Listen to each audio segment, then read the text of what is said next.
Hello guys, what is up? It is Spooky Noodles, and I just realized my camera's not over here, it's over here, so that's weird. I usually film it the other way, but anyways, welcome to a book mail video. Today we're doing a lot of book mail, and two of these books I got from Ollie's, which is it's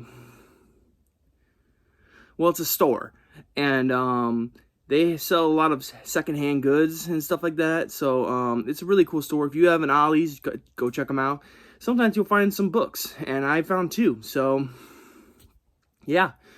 We're going to start with the two books that I found at Ollie's, and then we'll jump into the book mail. So first we have Catacombs of Terror.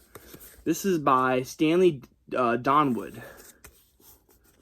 The cover captured me, and the description sounded really cool. I'm not going to read the backs to these two Ollie books, but as you can see, this book has seen better days. I was going to ask for a discount, but, you know, it's already $4, and I don't think they're going to even give me a discount. I should have tried, but, you know. So, it says, back in print at last, Guns, Drugs, and Pigs. And, on the back it says, Catacombs of Terror is a noir crime thriller set in Bath, England, in which private investigator Martin Valpolicella, I can't say his name, receives a tip that he will soon be framed for a future murder. So yeah. And it even says of his of his former lover, and that it is set to take place in the catacombs buried beneath the city. So yeah, I read a little bit of the synopsis there. I didn't mean to, but boom. All right. Next, we have, for another shocking $3, Stephen King's The Colorado Kid. Now, I've been wanting to check out these. This one in Joyland. They're both part of this hard case crime thing. And I really want to check these out because I'm really into this type of storytelling at the moment. These mysteries, horror type stories. And who else to read other than the king, you know? Not saying he's the king of horror. You know, that title should go to someone else. But, yeah, he's a really good storyteller. I think he's the best, greatest, probably the history's greatest storyteller to ever live. Not saying he's the best horror storyteller, but very, very good storyteller. So, I'm not going to read the back for this one. A lot of people already know what this is about, so it has illustrations in it, which is really cool. I didn't know that until I picked it up. I don't want to show off any. I'll go to like one of the earlier illustrations and show you one of the earlier illustrations. That won't give anything away, right? So there you go. It's got some really cool illustrations here. Hopefully you can see that. So yeah, I'm looking really forward to reading this one day. Probably sooner than later, because right now I'm into that detective type thing. Right now I'm not currently reading because I keep jumping back and forth between books. But I am going through Voodoo Heart by John Everson, which is an amazing book. And I'm really enjoying it. I'm 57% through it, so yeah, I just gotta one day like dedicate my time to reading it, and we'll blow it out of the water, and then we'll do a review for it. But anyways, that's Stephen King's The Colorado Kid, I should say, The Colorado Kid. There's also Joyland, and then he has a new one coming out. I don't remember what it's called, but yeah. Alright, now it's to the book mail time. And let me tell you, I got some really cool books here in this book mail. They're not in order. Hold on, let me reorganize them real quick so I can shout out the people, maybe. Or not shout them out, but, you know. First book we have here is Night Shift. This has this dope cover and die cut cover, so you know, this is one of my favorite covers of all time. If I had to choose my favorite covers of all time, this would be number one. And I just love that, you know, the holes with the eyes and stuff like that. Then when you open it up, boom, hand with the eyes, and It's wrapped. I think this is the illustration, or this illustration is based on a story inside called I Am the Doorway. I could be totally wrong, but yeah. This one, it has a lot of interesting stories. I read this a long time ago, and I don't even think I reviewed it on my channel. It was so long ago. Let me see if there's here's the contents page. So this one has stories such as Jerusalem's Lot, Graveyard Shift, Night Surf, I Am the Doorway, The Mangler, The Boogeyman, Gray Matter, Battleground, Trucks, Sometimes They Come Back, Strawberry Spring, The Ledge, The Lawnmower Man, Quitters Inc., I Know What You Need, Children of the Corn, which I actually remember that one pretty well. It's much different than the movie, and I think it's much better than the movie. I liked it a lot. The Last Rung on the Ladder, The Man Who Loved Flowers, One for the Road, and The Woman in the Room. And I do say that out of the stories I do remember, definitely liked Children of the Corn the best, I think. But I don't remember much other than that one and Graveyard Shift. I think I remember a little bit about some of these, but mostly those two stories are the ones that pop up the most. I think I'm going to do a reread of this someday. And yeah, that's Night Shift by Stephen King. I got this from a friend on Facebook. It's really good condition too. That spine isn't broken at all. Really good friend, not really good, but it's a friend on Facebook. He cut me a deal, and he let me pay in increments or whatever. That's probably not even how you say the word, but yeah. And eventually he sent me these books, and they came today. So this was one of them. And then there's two at the end that I got from him. So let me put this over here. All right, next book I got from eBay, and that is Coyote Songs by Gabino Iglesias. This is his second novel, apparently. Ooh, I got a bookmark. Haha. I don't know why I'm saying haha, but the font is pretty big in this. So, yeah, I'm looking for it. This is a Barrio Noir. And as I said before, I'm really into noir stuff, you know, crime and stuff. So I'm looking really forward to reading this book. I'll read the back to this one. So here we go. A man tasked with shuttling children over the border believes the Virgin Mary is guiding him towards final justice. A woman offers colonizer blood to the mother of chaos. A boy joins corpse destroyers to seek vengeance for the death of his father. These stories intertwine with those of a vengeful spirit and a hungry creature to paint a timely, compelling, pulpy portrait of revenge, family, and hope. So yeah, Coyote Songs. I also have his other book on ebook on Kindle. So don't know which one I'm going to read first, but Coyote Songs sounds very interesting, and it has a really dope cover, so I might read that one first. Plus, I think Blurb did a really good job reviewing this book, if my memory serves right. So yeah, go check out his review. All right, next we have Ronald Kelly's Season Creepings. I'm a little late on the parade for this one. He already has a new book coming out in March, I think. And that one has to do with Celtic horror. But this is Tales of Holiday Horror. And if you see on the back, this is a cameo, I think, from the creature from Fear. So I'm really looking forward to reading this.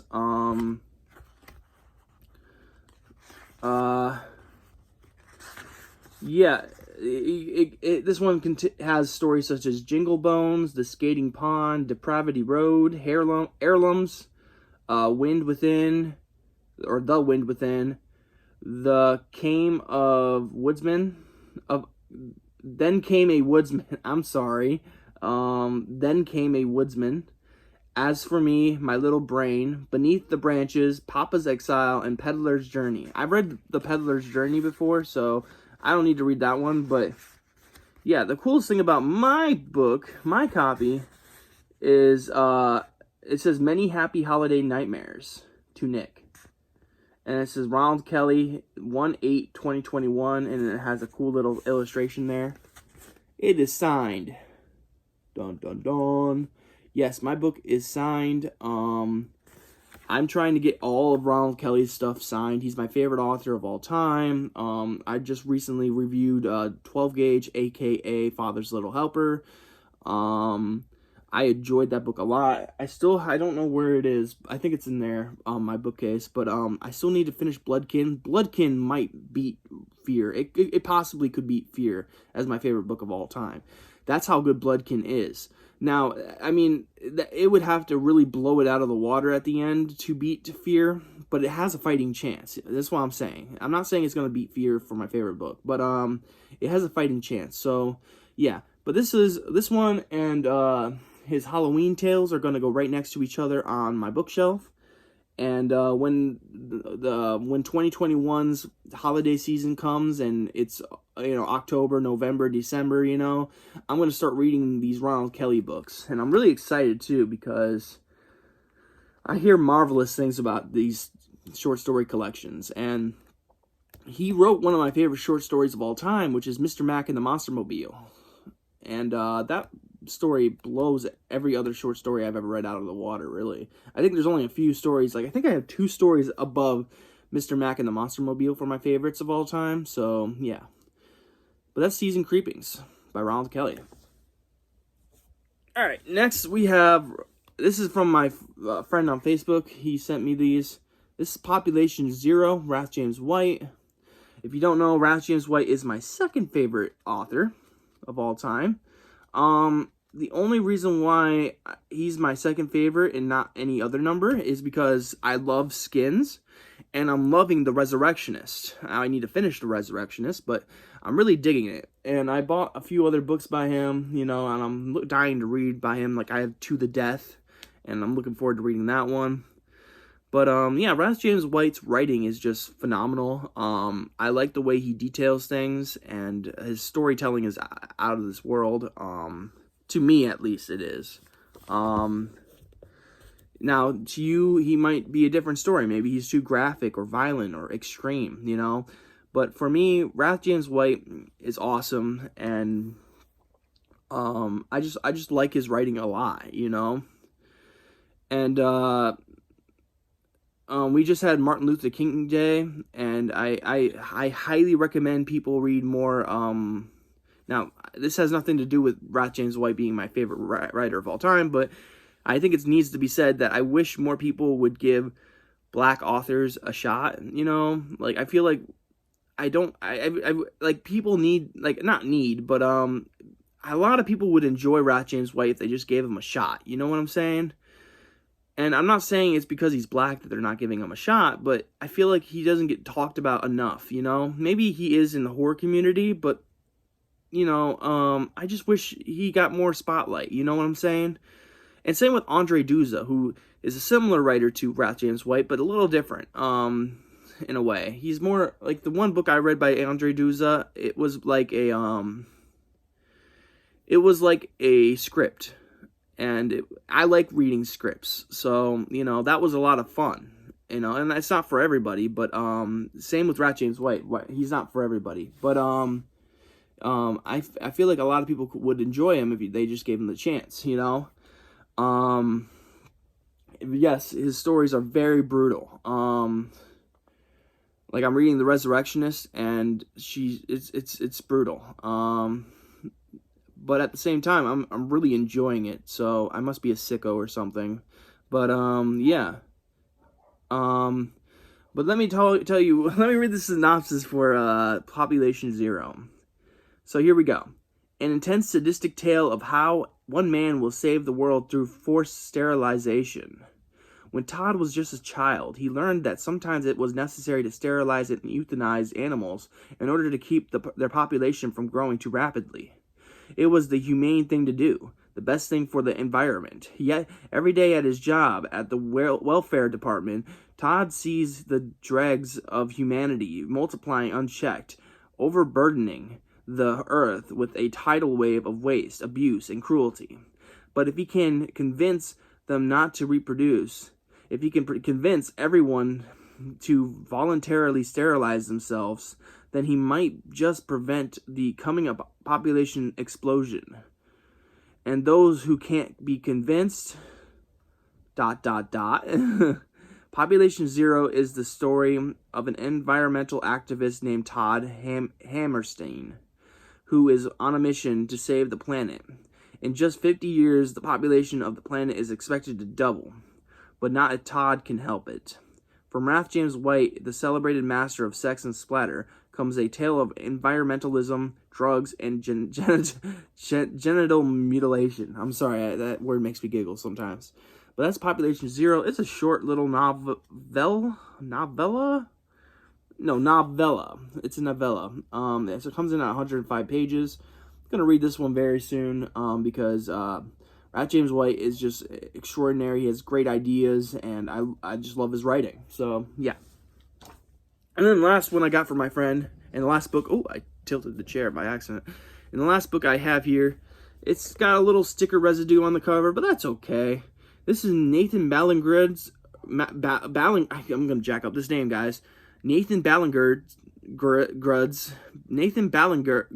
I don't know how to say his name. Nathan Ballingard. I'm just gonna go with Ballingard. Nathan Ballingard. Wounds. 6 stories from the border of hell. And it has this thing right here from Victor LaValle saying, elegant and troubling, wonderfully disturbing. And if you don't know, Victor LaValle wrote a really good book called The Ballad of Black Tom, and a not-so-great book, Devil and Silver. I'm sorry, I don't know why I brought that up. Victor LaValle's a great writer, though. I just did not enjoy Devil and Silver. But anyways, yeah, this is his first collection, and it's got a few stories in here I hear that are really good. Let me check it out real quick.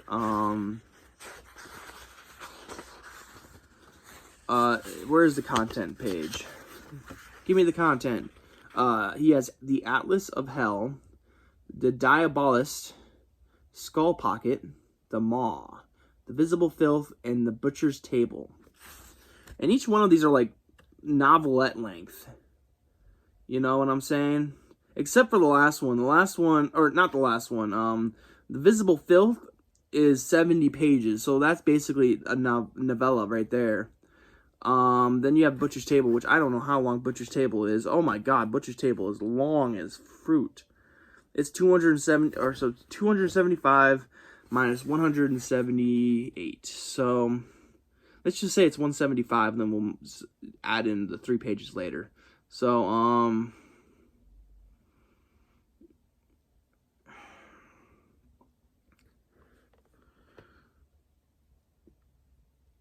so like 97 pages long. So that's another novella. So you got 2 novellas, and then you have 4 novelettes. So that's pretty cool. Yeah, I would release the novellas by themselves. That's just me though, because I'm a nobody. So, but yeah, Wounds by Nathan Ballingard, or whatever you want to call him. I heard great things about him and his story. What was it? North Lake Monsters. My friend Sion told me a lot of good things about his writing, and I thought I'd give him a shot with his first collection, because I never go with whatever everyone else says. I try to look up the other obscure titles from those authors. So like everyone's talking about Haley Piper, so I go and find her other novel, you know. Everyone talks about this guy, I find this novel or this collection of stories. So yeah. And that is it for my book mail video. I forgot what I was going to call this. Yeah, that's all I got. Actually, it's quite a bit for a book mail video. I think I did pretty good. If I had to choose which one's my favorite, that's really tough. It's always really tough to choose which one's my favorite out of the bunch, especially since there's a large bunch here. Obviously, I think I'm going to have to go with, though, Ronald Kelly's Season Creepings, because it's signed But Population Zero by Ralph James White's a close second, and then The Night Shift by Stephen King's a third. So, yeah, I hope you guys are having a great day, and I hope you have a spooky night. I'll catch you in the next video, guys. Yo, peace out.